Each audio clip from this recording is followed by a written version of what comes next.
Welcome everyone to the Honors Lecture Series on Spaces and Places. I'm Dr. Philip Phillips. I'm the Associate Dean of the University Honors College. Dean John Weil is here today, and we are pleased to welcome our next speaker, another professor from the Geosciences Department, who has a fascinating topic and one that I think aligns very well with the series. So this is Dr. Jeremy Aber. He has loved travel and geography from a young age. His upbringing was mostly in Kansas, but it involved travel and living in other countries at different points in his childhood.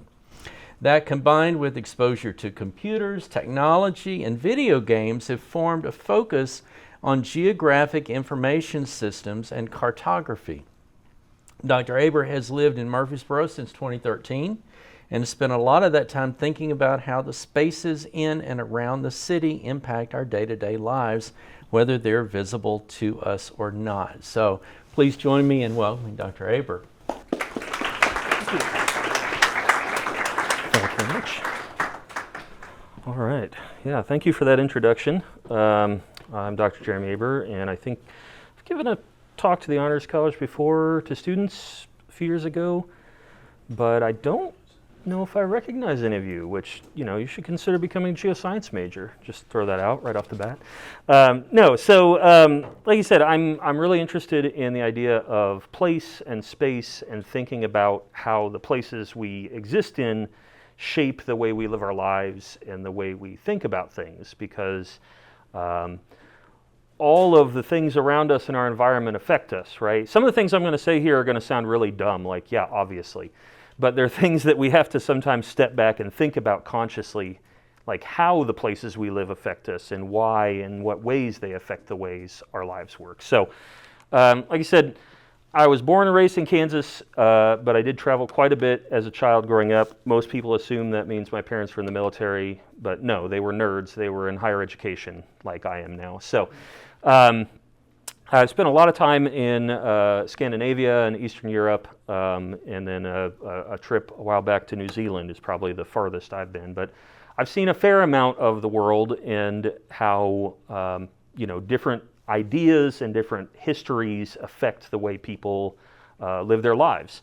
So that's one thing from a young age that helped get me thinking about this stuff. Like, why do we do things this way here, but they do it different somewhere else, right? So I'll start with the idea that everything happens somewhere. Again, like I said, this is kind of a thing where you're all thinking like, yeah, obviously. But it is deeper than that, of course. It's more meaningful, right? When we talk about events in the world and the news and things that are happening, the places that they happen actually matter quite a bit. And over the course of my lifetime, and I'm not that old yet, but over the course of my lifetime, I've lived through a pretty radical change in how we think about spaces and places and our relationship to places and our ability to travel and move and think about interconnections in the world across different continents, across different cultures, and all sorts of stuff. Just yesterday, I was on the Civic Plaza by City Hall and the Public Library here in town. We had a cultural event with booths from different cultures around the world sharing delicious food and cultural artifacts and stuff. So it was raining a little bit, but it was really nice. So, 100 years ago, Murfreesboro, Tennessee would not have ever had anything quite like that. So we definitely live in a different era in regards to that. But keep this idea in mind. Everything happens somewhere, right? And the where is often more important than we realize on first glance. So I want to talk a little bit about my educational background because I think I'm the sum of my experiences and my background, and this is how I got to where I am today, thinking about these topics. First of all, I have a BFA in art as a glassblower, but we're not going to talk about that so much today. But thinking about space and place, space obviously we're not talking about outer space, we're talking about the three-dimensional space-time, four-dimensional, however you want to frame that, the universe we live within, right? And This is a pretty fuzzy concept, honestly. For something that seems very straightforward, it's a little bit difficult to nail down exactly what we mean when we say a space or a place. But typically from an academic perspective, a place is one piece of the space in the universe that we live in, right? And those places are representing a specific time and location and a specific assemblage and state of being of the people and the things and the nature that exists in that particular place. So we often think of places as notable because they are something that have a cultural interpretation. So you could talk about the MTSU campus as a place that has a very specific cultural position in the world and a specific population of people that live there and engage in certain activities, right? Versus the Stones River Mall, which has a very different context for why it exists and how people interact inside of it. So places are subjective, right? My relationship to a place is probably not going to be the same as your relationship to a place. In some cases, that relationship is wildly different because we all have our own unique backgrounds and emotional experiences and responses to places, and so places are subject to that very complicated conversation of identity and power structures and, like who gets to determine what happens on campus versus who gets to determine what happens at the shopping mall are two wildly different contexts of who has the authority to dictate these things, who's allowed to be there, right? So it can get very, very complicated. And place and space in general are both constantly being constructed and reconstructed at all times because one cohort of students may decide, hey, we're going to use this part of the student union, we're always going to have events there, and then the next cohort may decide we're just going to use some other part of campus for our gatherings. And so places do change and modify themselves over time based on our cultural interpretation of those spaces and how we choose to use those places. So as a pretty dramatic example, this picture on the right is from Zuccotti Park in New York City during the Occupy Wall Street events where people occupied Wall Street. They set up encampments and just lived in the public spaces. And this is an image of the People's Library where anyone could go and check out books just like you could any other public library. So if you go to this space today, it's not going to look like this, right? Because that intersection of power structures and identities and ideologies has changed what the park is being used for in this moment right now versus during these protests, right? So this is a pretty dramatic example, but again, places are something that is determined by human desires and human actions and is not stable necessarily. We can change how we interact with places and how we use them. Now, that extends to a concept known as place attachment that I think is important to keep in mind as well, in that all of us, every person in this room, has specific places in your memory. They may still exist, they may no longer exist, that you have very strong emotional connections to, right? Maybe it's your high school that you went to, maybe it's your family home where you grew up, maybe it's a place where a very serious emotional incident occurred, your first kiss or your first breakup or something, right? An attachment to place does not necessarily have to be positive, although usually it's positive. And this is something we can't get away from this. We're human beings, we have emotions, they're complicated, they happen where they happen. We don't always get to choose where and how things occur to us. And so we have links to places that end up being very important to us. So when I did my master's thesis, I was thinking a lot about places and spaces, and in particular I looked at what's called the golden age of the American video arcade, which would have been in the late 70s and the early 1980s. So ancient history to you young people. But this was a specific time and place that occurred kind of all over the developed world, but especially in the United States, that for a very long time didn't really exist anymore. Because economically, it didn't make sense for these video arcades to continue operating. Now today, you can go to a functioning, working video arcade. That was not true 20 years ago. So times change, places change, But the idea here is that there's a large group of mostly middle-aged men at this point who had such a strong emotional attachment to the culture and the space where they would go with their friends after school, or maybe they skipped school to go there.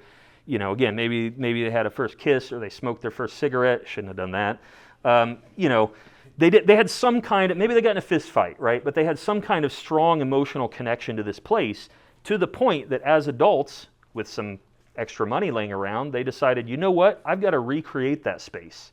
It's so important to me that I need to rebuild it in my basement, right? And a lot of people do this sort of thing, not just video arcades, but all sorts of stuff.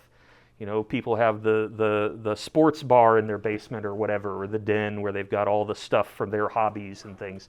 It's a way of maintaining a connection to a space that may or may not exist anymore, and allows them to have that link and gives them something to do. So, you know, it's an interesting topic. Obviously, I got into it in part because I love playing video games. I have some arcade games. I don't know whose basement this is. I just found some pictures online, but I could probably find out actually, because I think I know the guy that did that. But anyway, you know, obviously some folks have more money than they need because they can rebuild an entire video arcade with a bar and a pool table and giant TVs and everything in their house, and then maybe once a month their friends come over and the rest of the time it sits empty. Anyway, the point is, we get so emotionally connected to places, to spaces, and again, they could be ephemeral spaces that no longer exist. They could be spaces that continue to exist, and we still engage and interact in those spaces. So that's an important thing. Later on, my PhD dissertation talked about the concepts of spatial cognition, which is essentially the idea of how do we think about space? How do we learn about spaces, right? So you've all been trapped in the hedge maze before. I know you've all been there, maybe metaphorically. But, you know, we've all been to places, new places. How many of you grew up here in Murfreesboro? Some of you. How many of you moved to Murfreesboro to go to MTSU? Okay. How long did it take you to figure out how to get around town?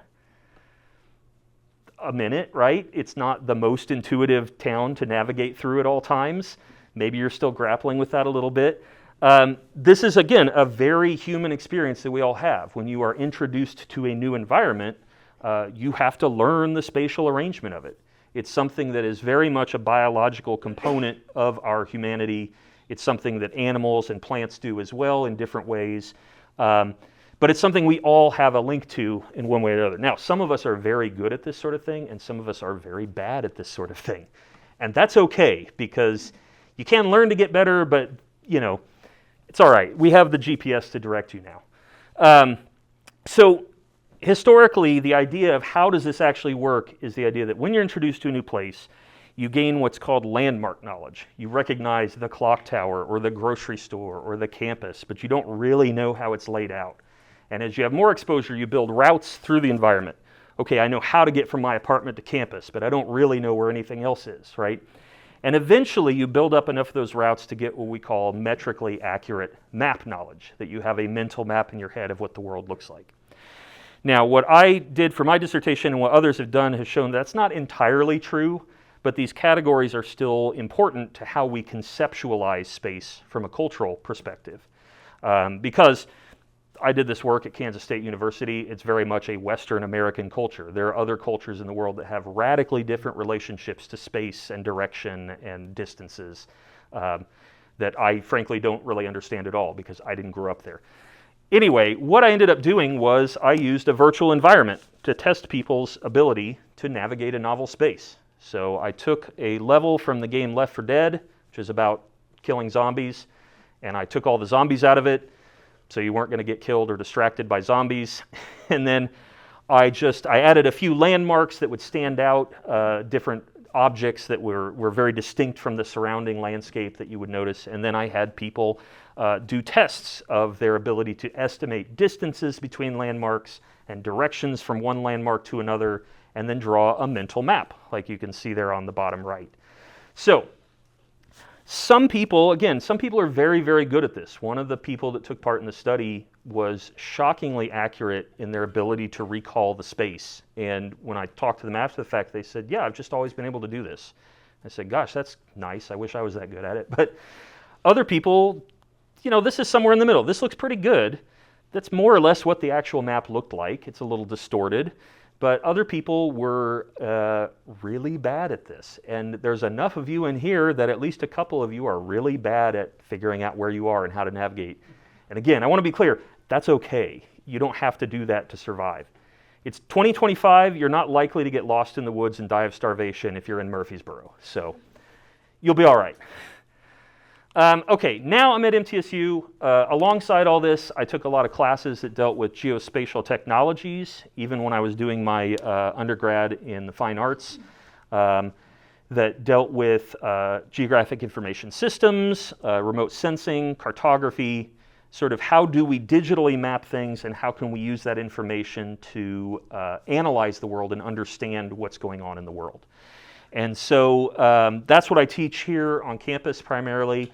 And I think this perspective of thinking about where you are, where the things are that you're studying, whatever they may be, even if your major is not anything related to this, there's probably value in keeping that mindset in your head when you're thinking about, I don't know, whatever it is you're doing, theater, real estate, whatever. I'm trying to think of a major here that seems unconnected, but those both seem really obviously connected. Anyway, the point is a spatial perspective, I think, is really valuable because not everybody thinks that way. And again, everything happens somewhere. So whatever you're doing, space will play a role in how you understand it and how you interact with it. So, excuse me, I want to talk a little bit about how these technologies think about the world and how we represent the world in this tech, because I know the title says see unseen worlds, and that sounds like it's going to be like paranormal or something, or we're going to a hidden dimension. That's not really true, of course. This is a classic academic thing where the title sounds very fantastical and then the topic's pretty normal. But these technologies are the things that I'm getting at when I say see unseen worlds. Like, we're not necessarily, in some cases we are literally seeing things we can't see with our eyes, as we'll get to in a second, but in a lot of cases it's more about seeing connections within the world that are very difficult to intuit without these technologies that we now have available to us. So the idea of GIS is that we have different layers of information where each layer represents a specific piece of the world, like land parcels or land cover or the geology or addresses, street networks. Each one of those is a different layer, right? And we take all those layers and we mash them together into a composite model of reality. Now, like any model, it doesn't have to be perfect one-to-one, but it is enough for us to understand things and see connections that we can't see from the ground. So you've probably all had the experience of walking around somewhere and then later pulling it up on Google Maps and going, oh, that's where that was. That's where I went, right? Or vice versa. You look at the map and then you get there and you're like, oh, wow, I can't see any of the stuff I thought I'd be able to see. It's a different perspective on our reality that allows us to have a better, more intuitive understanding of what's going on. So as a couple of quick examples from this slide, I'm going to use there it is. This little map here in the middle, the teal and pink and yellow, this is a map that represents the probability for the spread of the West Nile virus.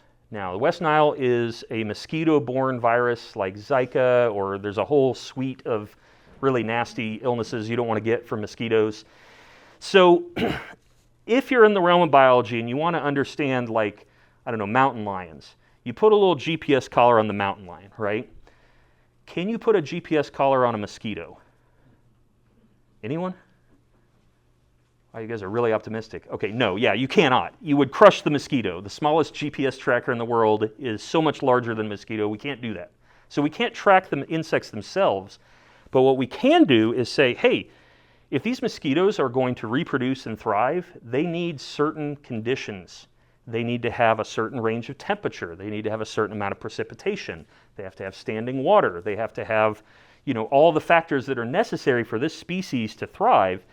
We don't track the mosquitoes, we track the habitat of the mosquito. And we say, hey, combining all these conditions necessary, these are the places where the mosquitoes are going to be.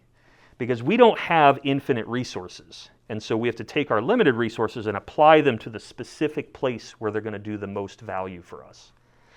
So that's an example of how we can take this and say, hey, we can't see the mosquito habitat, but we can make it visible to ourselves through these technologies. I promise some of the other invisible stuff will be more interesting than mosquitoes. On the right, this is an image of the surface elevation, and each of these colored blobs represents a different watershed. You don't really need to know what that means, so don't worry about that. But the point is, with our software, our GIS software, one of the things we can do is we can model rainfall events. And we can say, hey, if I dump rain on the ground here, where does the water go? And it turns out that's a really important thing to know. Because if you are thinking about building something or planning or thinking, how are we going to get more apartment units in here? How are we going to get more houses? Where does the next public school get built? There are all these factors at play, and flooding is one of the most serious dangers that most of our structures will face. And in Murfreesboro, a place like Murfreesboro, we are growing very rapidly, consistently one of the fastest growing communities in the country for the last decade plus. If you build, actually, let me back up 1 second. Let me ask you a quick question. You got a field full of plants, right? And it rains. Where does the water go when it lands on that field? Gets saturated, right? Some of it's going to go into the soil, right? Eventually, that soil will become completely saturated and the water will run off to the side. But most of the water will get soaked into the ground, right? Now, imagine that you are building the latest and greatest Walmart in Murfreesboro, and you have 100 acres of asphalt parking lot and another 80 acres of building roof with tar paper on top of it. What happens when the water lands on that surface? Yeah. A very, very tiny percentage of the water will actually go into the asphalt, but it's negligible. So effectively, it all just washes off to the side somewhere.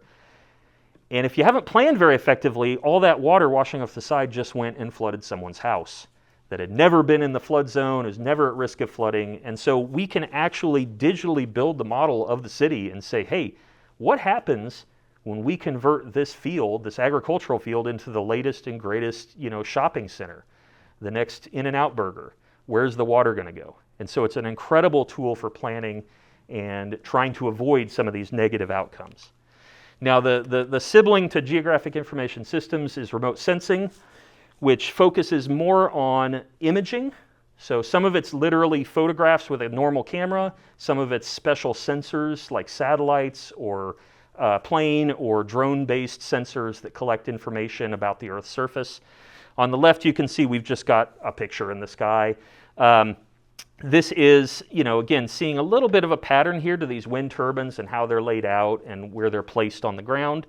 But on the right, we have a satellite image. And this is what's called a false color image, because obviously if you were able to fly over the Earth like Superman, it would not be bright red. But this is a nature preserve in Paraguay in the middle of this satellite image. And you can see that there's a pretty distinct shift in the pattern of vegetation from the nature preserve in the middle to the agricultural and residential areas surrounding it. And so being able to see this stuff at this scale all at once totally changes our perspective on the world and lets us understand what's happening, especially as we come back later and take pictures again from the same spot and figure out how has stuff changed over time. So as a quick example of that, this is an aerial photograph I took. Does anyone know where this is? It is the Stones River. Is it the East Fork or the West Fork? No? Yeah, you can't tell from the picture. That's fine. This is the West Fork. This is at the Cason Lane trailhead of the Greenway, if you've ever been out there. And obviously this was taken in the winter months because there are no leaves on the trees. So already we're getting some information out of this image. But there's a couple of patterns on display here in the vegetation. On the bottom left, the vegetation there has been mowed and is mowed regularly by the city. And so we get one sort of pattern of plant behavior. On the other side of the river, you could see there's kind of a linear pattern in the grass. Does anyone know what might have caused that? No? Water? That's correct. So, the Stones River floods like all the time because we have not planned this city very effectively. And so what's happening there is that when the water rises up, it's still flowing and it's knocked all the grass down in a linear pattern. And the water's receded, but the pattern persists.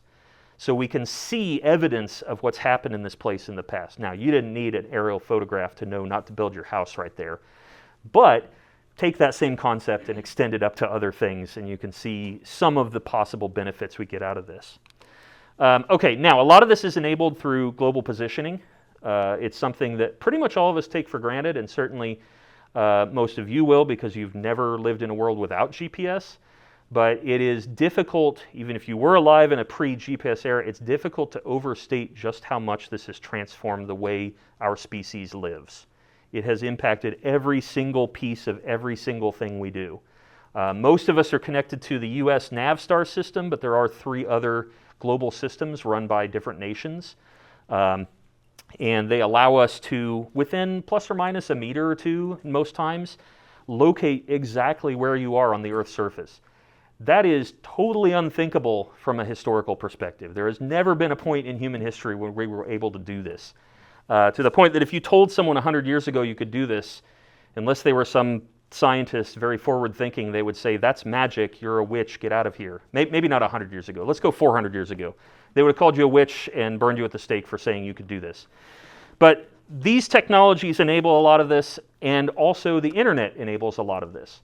So this is a map of the entire internet in 1977.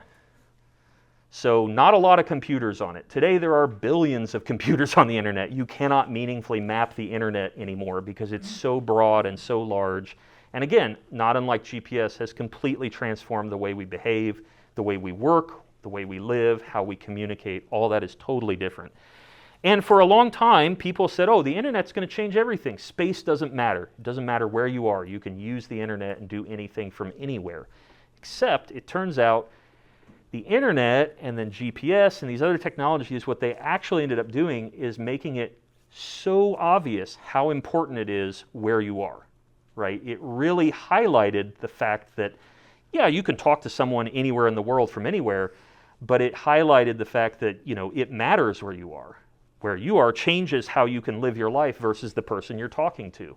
Sometimes that's state to state in the United States with different laws. Sometimes it's different climates. You know, you're not going to the beach in northern Norway. Maybe you are if you're doing the polar bear thing. But, you know, it really matters. It affects you in ways that we hadn't fully considered, like, because it was just second nature to us. We didn't think about it. But these technologies have allowed us to see it in a way that makes us think about it much more carefully and much more closely to how our lives are impacted. Now, all of the geospatial technologies, the GIS and the remote sensing and whatnot, I already sort of slipped into that a little bit, but ultimately what it's trying to do is help us to identify patterns that exist in the world. So if there is a spatial pattern to something, that pattern exists because some process created it. If there's no force acting on a thing, it will be randomly distributed throughout the universe.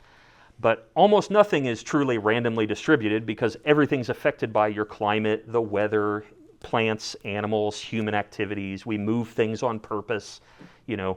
And so if you see clustering or uniform distributions, that's because some natural or human process has caused them to occur.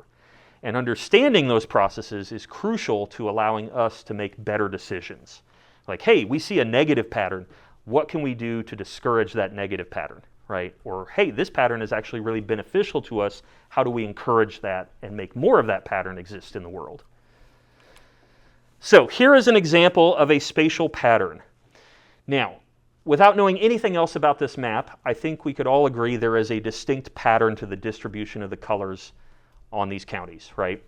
What we're actually looking at is a statistical output, it's called the GI-STAR hotspot analysis, that shows us spatial clustering and whether those clusters have high values or low values.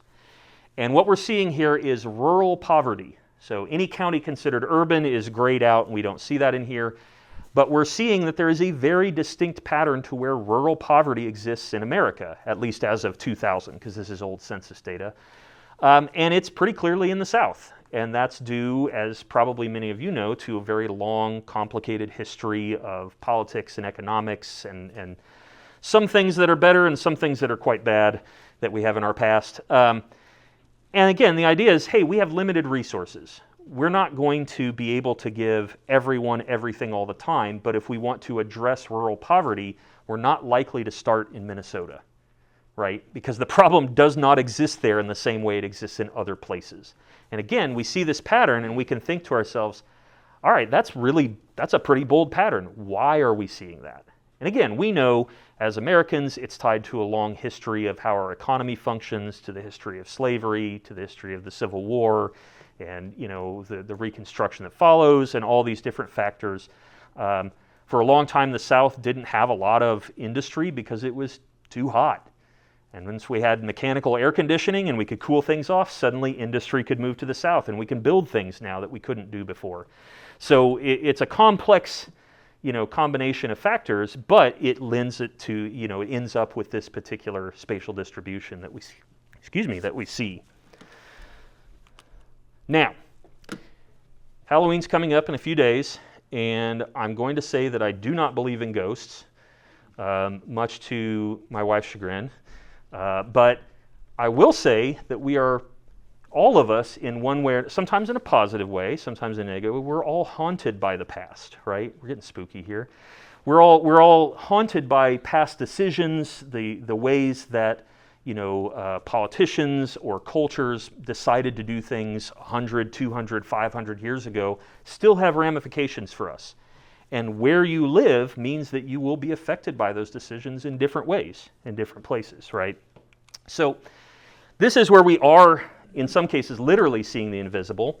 Like I said, we had a false color image, right? This is another satellite image. What we're seeing here is that our eyes evolved to see in what we call the visible wavelength of electromagnetic radiation. And that's just a fancy way of saying we can see visible light. And we can see that because there's a lot of it and it contains a lot of information. And so it was really beneficial to us, evolutionarily speaking, to be able to see that.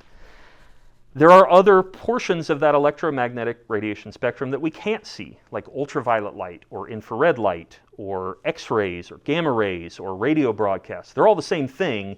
It's just our eyes, thank goodness our eyes cannot see radio waves, or we would not see anything ever. We'd be bombarded by Wi-Fi and just totally blinded at all times. But we can build sensors that can see these things, right? We have radios, we have phones that detect these signals. And in the case of these sensors, we are seeing infrared light. And that's a way for us to see invisible patterns of vegetation health, because healthy vegetation reflects infrared light. And then we display it in the color portion that we can see. So the red values in this image are actually representing infrared light that we can't see, and then we just push it over into the spectrum where we can see it, thanks to our sensors and our screens and whatnot.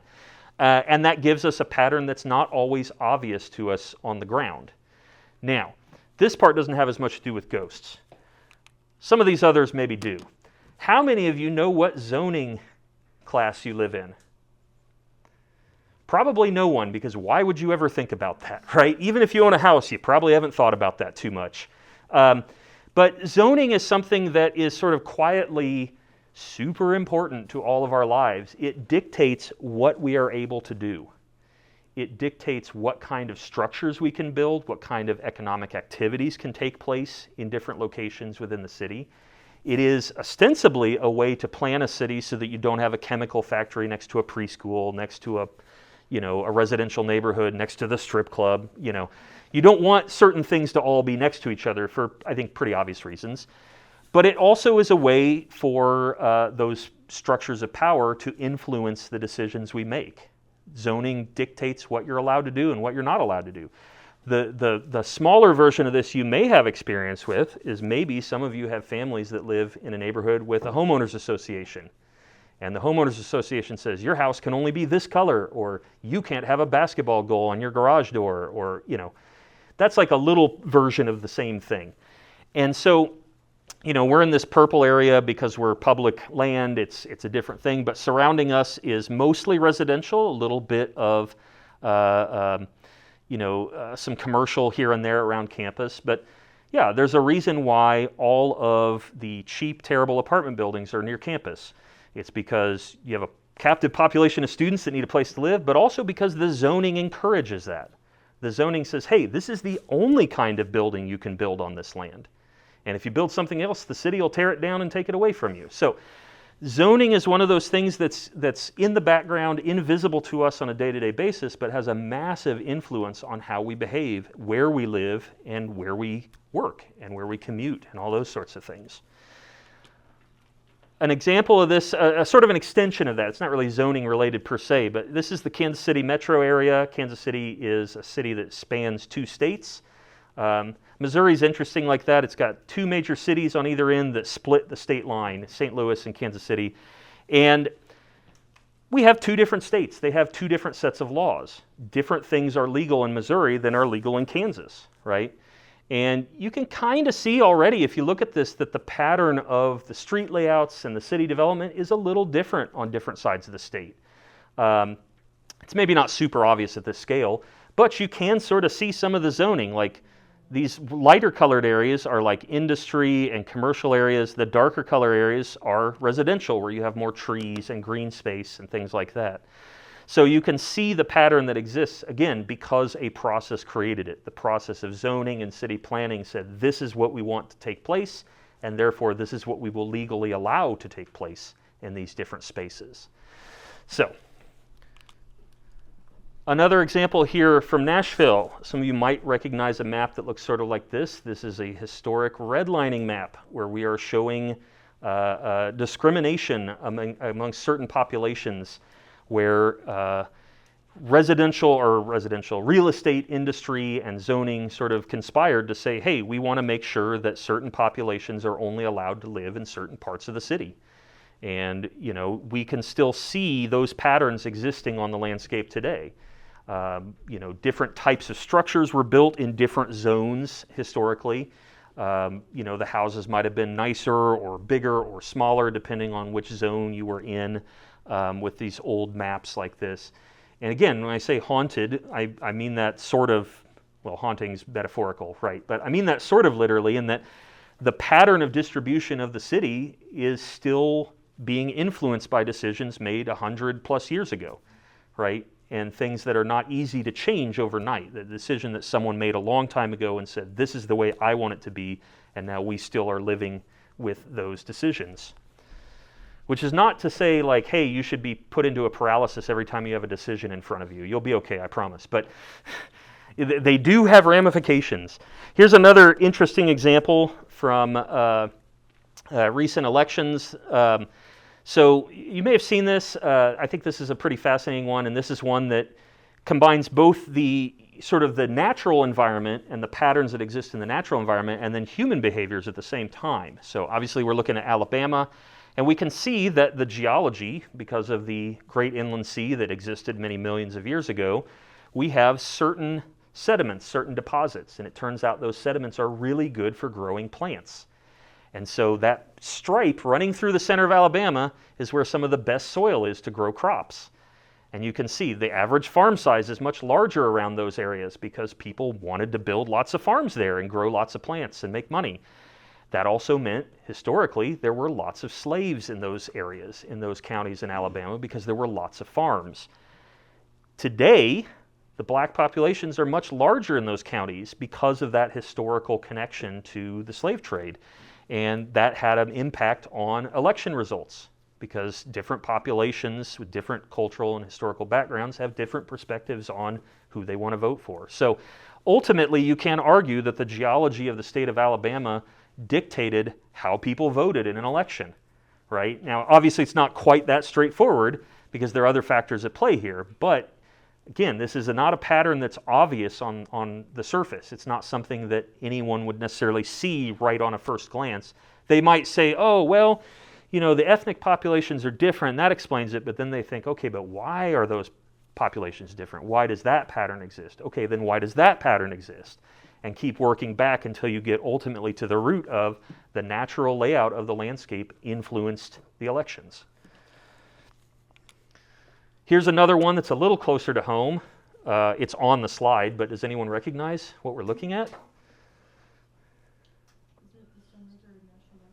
That's Stones River. This is the Battle of Stones River that occurred basically in Murfreesboro. A huge chunk of this city is built on top of a major conflict in the American Civil War. and that influences our city layout. We have a national park here, right? Or technically a national battlefield, but it's part of the national park system. And if the federal government ever opens up again, you should go. It's a really nice facility. They've got a lot of fascinating history and stuff to learn about there.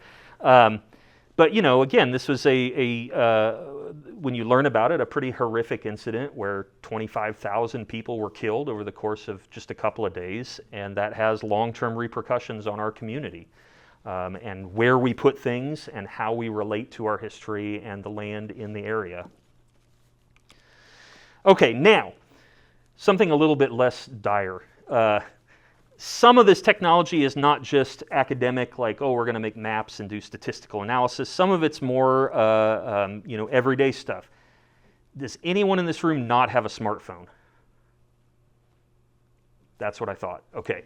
So, all of us are surrounded by this technology constantly. Even if you despise your phone, you kind of have to have a phone, right? So, some of these things, like virtual reality and augmented reality, that use a combination of all these different technologies that all come together in this little slab of plastic and metal, they allow us to connect and interface with the world in ways that were never possible before, right? Augmented reality stuff, if you've used it, you probably used it when you played Pokemon Go. That's probably the number one place people have connections to augmented reality, where you could see the Pidgey or the Pikachu, like, kind of looking like it's sitting on your desk. But we can hold up the camera and see what's there, and then overlay our digital information on top of reality. Obviously, we can do that with virtual reality headsets as well. Probably many of you have used a VR headset. They're pretty neat, but you're not going to be walking around looking like that anytime soon, day to day. But the idea is, imagine if you wanted to learn about the history of the Stones River Battle, and you had an augmented reality app that placed different events from the battle on the actual place it happened, and you could walk around and look and see, and then tap on it, and now you've got the information about that particular movement or that particular soldier that was killed. Right? These things are very possible, and they unlock the ability for us to connect to the world in ways that have never been possible before, to see these invisible things like zoning and geology and natural phenomena, to see them overlaid with our normal vision is really a very powerful way to connect to the world and think about spatial relationships. We also do it through things that are maybe a little more fun. I always pick some really old video games because they look more like virtual reality, because they, very simple polygons, whatever. But, I'm going to guess that everyone in this room, who's a student anyway, has played video games or still plays video games, right? It's a very common thing. It's something that most people in the world these days engage with on some level, and it's one of the ways that we engage with virtual spaces and virtual worlds. And you've probably played a game that works with some of these concepts. It's not just racing or fighting or shooting, right? It's also thinking about where I stand in relation to the enemies, or how do I move through this space in the most efficient manner, or how are these spaces related to one another? How do they connect, and how can I use that to my advantage? So a lot of video games encourage this kind of spatial thinking. They just usually have to do with like zombies or something instead of, zoning regulations. But the core is still the same. And obviously some of our more recent releases, this is just came out, maybe a month ago, Silent Hill F. Some of these environments are so incredibly realistic at this point, right? You walk through them and you feel truly like you're in this space, and you experience at a level of fidelity that feels like, hey, I feel like I've been there before. I have a sense of that. There's a lot of people that will take pictures in Los Angeles and make a joke about, hey, I was here in Grand Theft Auto yesterday, right? Because they used a lot of real world spaces and then just changed the names so they wouldn't get sued. And they take advantage of that to make the world feel realistic, but also make it so that your relationship makes sense, right? It is a human relationship to the landscape, even though it's mediated by this virtual environment. But it's not just virtual games. Things like Microsoft Excel or D2L, these are spatial topics. They have a spatial structure and hierarchy to them. Most of us don't think of it in that way on a day-to-day basis, but there is a structure to this. You could draw out a flow chart that shows the spatial relationships between how different parts of D2L are connected to one another or not connected, right? And we think about this stuff, and then, like, you know, every time an app changes its interface and the buttons have moved, you get pissed off, right? Because you know the space, you know where the thing is, you know how they're organized, and suddenly they aren't that way anymore. So it's kind of like if your favorite grocery store moved every 6 weeks when the app updated, right? But it's just a virtual thing. So these spatial understandings go beyond representations of sort of real space, not that the video game Doom is real, but you know what I mean, into other kinds of software. And really our computers are built around this as well. You have a desktop, you have files, and you put the files in folders. These are all spatial concepts. And we do that because spatial thinking is so deeply ingrained in our biology. It's so important to us, even if we don't spend our day-to-day navigating and hunting like we might have 1,000 years ago or 5,000 years ago. It's still something that's very valuable to us. So another quick example, a friend of mine has done a couple of augmented reality-based projects. This one is in airports. I don't actually remember if the service is still running live, but if you connect with an augmented reality app in an airport, you will see a bunch of unattended baggage all over the ground, right? If you've been to the airport, you've heard the announcement, do not leave your baggage unattended. So it's an artistic commentary on security theater, how we think about public spaces and securing public spaces, and you know, that conversation there. They also did another project that uses Google Maps and uses the street view from Google Maps to plot out the path to the closest legal place to receive reproductive health services. So for any city in America, this platform would give you a virtual tour and walk you through it. And it might take you 4 hours to get there. Again, a commentary on how the spaces we live in and the things we need and the things we use, how we relate to them influences and impacts our lives in ways both small and large. So, like I said at the beginning, everything happens somewhere, and it matters, right?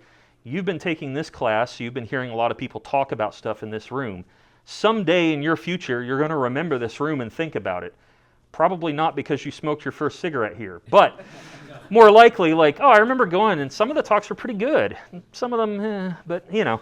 But yeah, having that spatial mindset, I think, is really beneficial to everyone. Again, it doesn't matter what your major is. It will influence the way you consider the decisions you make, both in your personal life and your professional life. I think we have truly for everything that's happening in the world now, it is difficult to deny that the tools we have available to us are truly incredible and allow us to do things and understand the world in a way that has never been possible before. And that's a really exciting time to be in. It's a real exciting place to be, where we have that possibility to do these things that we haven't been able to do. So that allows us to see and understand all of these disparate influences that affect our lives and change how we interact with the world and the decisions we make. So there it is. And this is a very common map style from the Renaissance period, where you have the fool's cap on the world, right? We're all clowns and jesters here. But yeah, that's my talk. Does anyone have any questions?